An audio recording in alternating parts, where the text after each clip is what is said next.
Heather from Strings and Threads. Welcome and thank you so much for being here.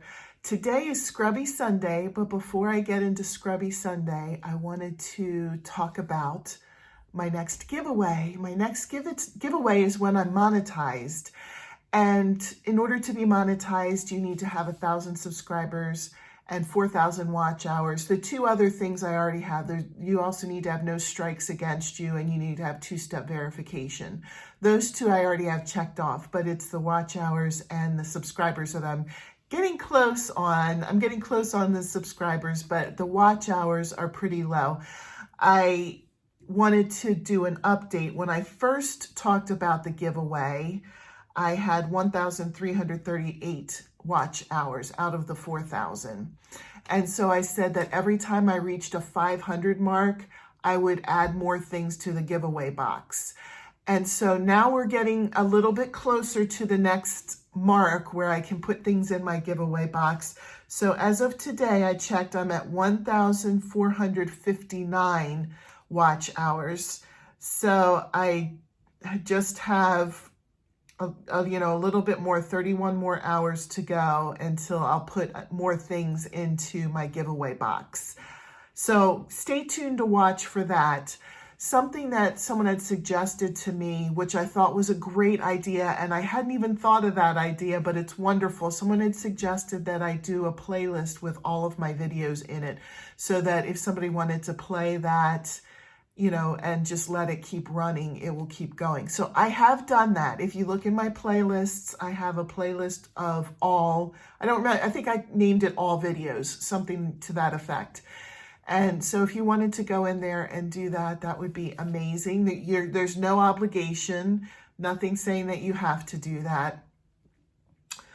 So I just wanted to let you know that I had that as an option as well. One other thing, somebody had let me know, and I didn't know this, so this was news to me, but if you watch one of my videos and then it's still in your history and you watch it again, apparently it doesn't count for watch hours because it thinks it's already been watched, I guess. I don't really know why. But if you go back and clear your watch history and then rewatch it, it will count again for hours. I didn't know that. I didn't look it up to make sure that that was correct, but that's what someone had told me. So that's something else to keep in mind. Everybody who's helping me out, I really appreciate it. I thank you so much for that. I think being monetized, and I also have a Patreon account, which I'll link below.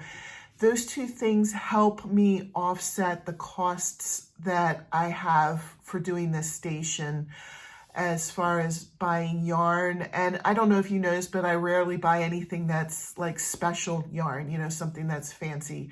Most of it's just the basic yarn. But, being able to grow in that area would help me with the cost of any materials I need, safety eyes, stuffing, and yarns that I might need to make things. And maybe I could make nicer projects with nicer yarns. So, if anybody had a question about that, I just would, I'm not trying to take advantage of anybody or anything like that. Just every little bit helps you out in life. So now back to Scrubby Sunday. So Scrubby Sunday is where I work on a dishcloth throughout the week. And then on Sunday, I show what I've made. And then at the end of the month, I do a giveaway. So today is where we talk about the giveaway because it's the last Sunday of the month. This month had 5 Sundays. So this is the first time that I have 5 dishcloths to show. I wanted to do this because I wanted to throw in knitting here and there in my channel. Dishcloths have fairly easy knitting patterns. So I thought that would be a good way to get me back into it rather than be like, okay, I'm going to do this big complicated thing and then, I'm not really prepared for it. But doing the knitting, and I'll show you with each design, has been either refreshing me on how to do things or teaching me how to do new skills, which will help when I want to do something that's a little bit more complicated.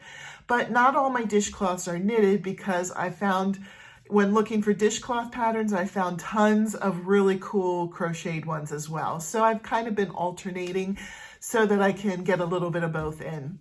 So the first week of this month of April, I did a carrot, and this ended up huge. If you see my other ones, I know I've talked about that. I would probably use this more for a hand towel than for a dishcloth. But, you know, if you like the big dishcloths, this would be fine. And if you're the winner, you can certainly do whatever you want with it.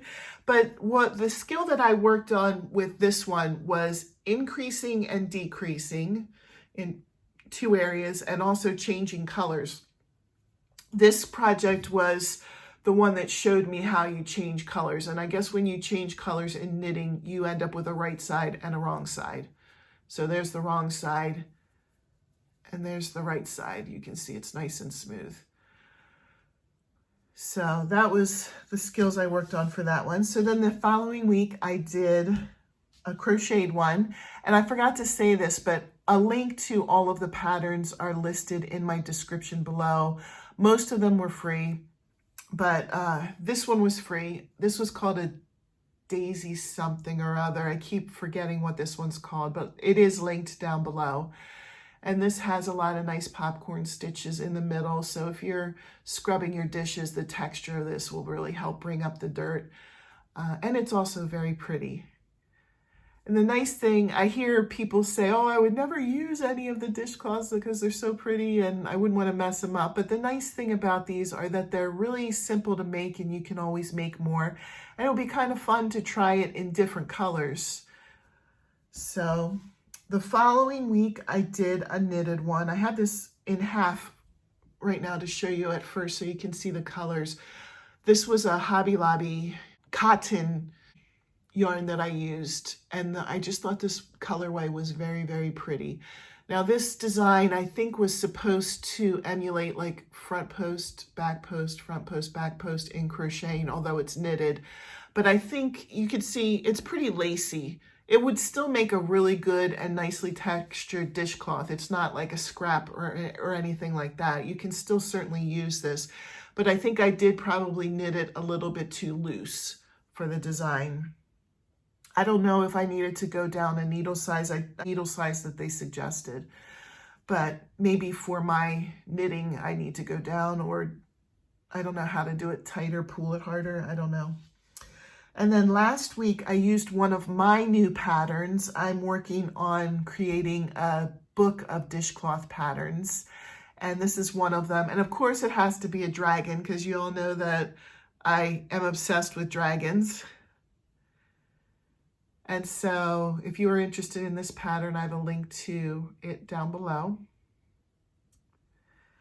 And then this week I worked on a knitted pattern, and I went back and checked, and it's still marked as easy. I was like, oh no, for sure this one's got to be like intermediate, but no, it's not. There's a lot of color changes in it, basically every other row.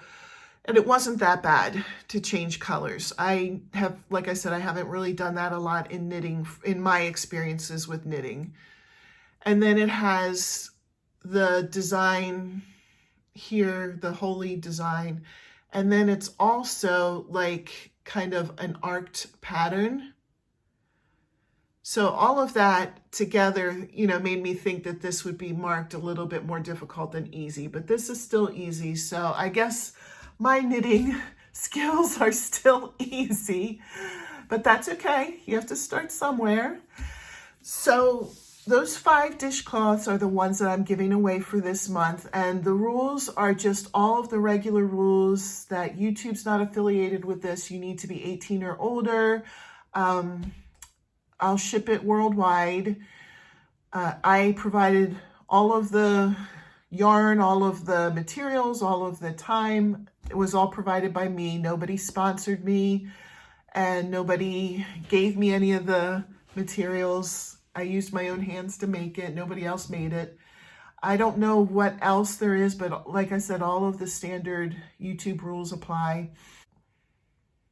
I will do the drawing Tuesday, May 2nd. May 2nd, Tuesday, is when I will do the drawing for it. And the way that I do my drawings, and I do it this way because I would rather not have scammers replying to people in my comments, that type of thing. I ask that you send me an email and in the subject line put dishcloths so that I know what it's for. And then you can just give me your name and address there. And then when I pick the winner, it's just easy. I can just ship it right out. I'm not going to do anything weird with the addresses, nothing crazy like that. I just need it in order to ship it out. So whatever I would need to ship, if you only give me a first name, that might be kind of weird when I shipped it with only a first name, but I'll ship it the way with the information that you send to me. And as an email comes in, I'm going to mark them on a list. So the first email that I receive, I'll put their name down on a list as number 1, second email, number 2, and so on until Tuesday when I do the drawing. And then I will ask my Echo device for a random number between 1 and however many people wanted to be in the drawing. And whatever number is picked is the number that I will use to be the winner, and I'll just ship it right out to you because I'll have everything ready. So I hope everybody has a great day, a great Sunday, and a great week upcoming, and I will see you in my next video, and I'll see you Tuesday for the drawing. Bye!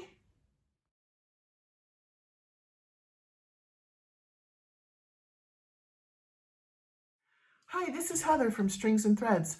Welcome, and so thank you. Down a needle size. I used the